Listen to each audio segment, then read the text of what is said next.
Des ruches installées au Groupama Stadium. La démarche est originale. Elles sont 6 en activité et en septembre, c'est l'effervescence. La récolte du miel Made in Noël.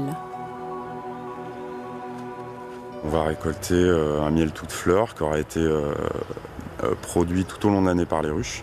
Alors ce miel, on le sort en fait avec un souffleur, c'est-à-dire qu'on souffle les abeilles des hausses qu'on voit, c'est la partie haute de la ruche. En fait, le souffleur nous permet de dégager les abeilles des hausses sans les blesser. Un environnement particulier pour ces abeilles et une activité peu commune pour un club de foot, mais les deux univers se marient particulièrement bien. Alors le but des ruches, c'était de continuer à faire du stade un lieu qui serve à autre chose qu'au football ou qu'au business. Donc c'est un lieu qui permet d'accueillir des gens qui viennent au stade pour d'autres raisons. Et donc ces ruches, c'était un moyen ludique de sensibiliser les jeunes à la biodiversité. C'est aussi un moyen d'aider effectivement les populations d'insectes autour du stade à continuer à prospérer. Donc garder la nature au cœur du Groupama Stadium. C'est une vocation multiple et en plus on a un apiculteur qui est local, qui vient s'occuper de nos ruches. Donc c'est aussi une dimension économique intéressante. Le stade, un terrain de jeu qui propose des outils pédagogiques pour les écoliers ou le grand public, mais pas seulement. Direction Vèze, c'est là que le miel est stocké après récolte. Gueda Fofana, l'entraîneur adjoint de la Nationale 2, est attentif, mais sur ses gardes. Il y a des abeilles là, à l'intérieur. Pas peur ? Non, en fait, elles sont sur la fenêtre. Non, j'ai pas peur. Non, ah ouais, on pique pas. Il est invité par OL Fondation à participer à la mise en pot. Donc il y a 3 opérations. Donc on va désoperculer les cadres, donc on va enlever la couche de cire. Okay. Après, il y a la deuxième opération, on va extraire le miel, on va passer les cadres dans une centrifugeuse, ça va tourner très vite et on va le récupérer en bout. Okay. Et troisième opération, on va filtrer le miel. Notre vocation pédagogique, elle ne s'adresse pas forcément que à des enfants ou que à des adultes. C'est un petit peu toutes les sensibilités individuelles qui peuvent exister. Gaïda, je savais qu'à titre individuel, il avait des engagements sur les ruches. Donc évidemment, je lui en ai parlé quand on a programmé la récolte et il a souhaité venir avec nous, donc c'est encore mieux. En fait, on va ouvrir les alvéoles, sachant que sur ce cadre, il y a des alvéoles des deux côtés. Il y en a une là et une là. D'accord. En fait, au départ, les abeilles, elles rentrent du nectar dans la ruche, elles vont le retravailler. Et pour en faire du miel. Donc c'est le miel qu'elles vont venir stocker dans les alvéoles. Et quand il va être mature, après quand le taux d'humidité va être évacué, elles vont la fermer avec une couche de cire dès qu'il va être mature à 18% maximum d'humidité. Donc c'est cette couche de cire là qu'on enlève avant de le passer à l'extracteur. Alors le but c'est de pas forcer mais juste faire des allers-retours. Fais gaffe à tes doigts là si jamais tu forces.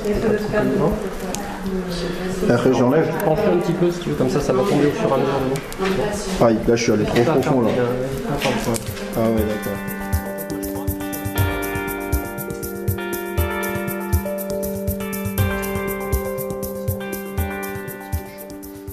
C'est intéressant parce que j'aime beaucoup le miel et je suis parrain d'une ruche et ça m'intéresse ce genre de, si je peux dire, exercice. Une ruche normande, ouais. Une ruche normande, je précise. Vous pouvez l'embaucher, non ? Ah oui, là je crois qu'il est la partie. C'est sûr. Celle-ci aussi. Pareil ici, ouais. Ouais, juste comme ça. Comme ça, le miel il peut sortir, sinon il sortira pas, même à la machine.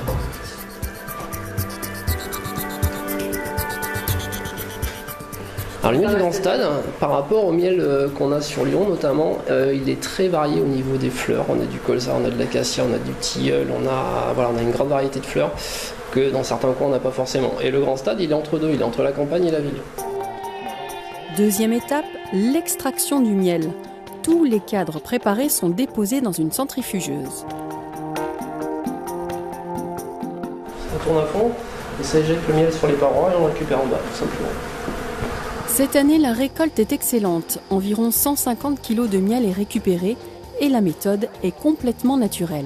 C'est surprenant parce qu'on a toujours l'impression que de l'extérieur, ça passe dans des machines, ça tourne et ça revient, mais au final, c'est une manipulation qui est très simple et qui est très efficace. Donc je suis agréablement surpris par le mode d'extraction.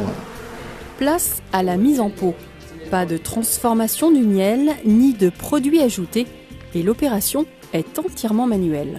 Dernière opération, donc on remplit les maturateurs avec l'isomile. On laisse décanter pendant quelques jours histoire que les impuretés remontent en surface. Et puis en général, au bout d'une petite semaine, on vient et puis on remplit tout simplement.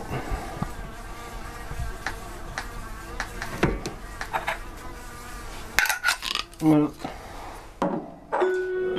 Seulement 10 jours s'écouleront entre la récolte et l'arrivée des pots au Groupama Stadium. Un produit made in Noël à des fins exclusivement pédagogiques. Et la première opération en octobre sera en boutique pour une dégustation gratuite dans le cadre de la Semaine du goût.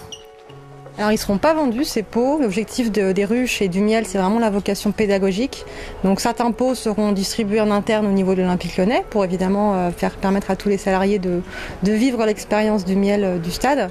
Et le reste des pots sera utilisé pour les ateliers pédagogiques qu'on organise au stade, donc avec des écoles du voisinage, avec des structures qui accueillent des enfants qui vont venir au stade, voir nos ruches, voir l'apiculteur et puis comprendre le fonctionnement des abeilles. Et donc chacun repartira avec son petit pot de miel à la fin.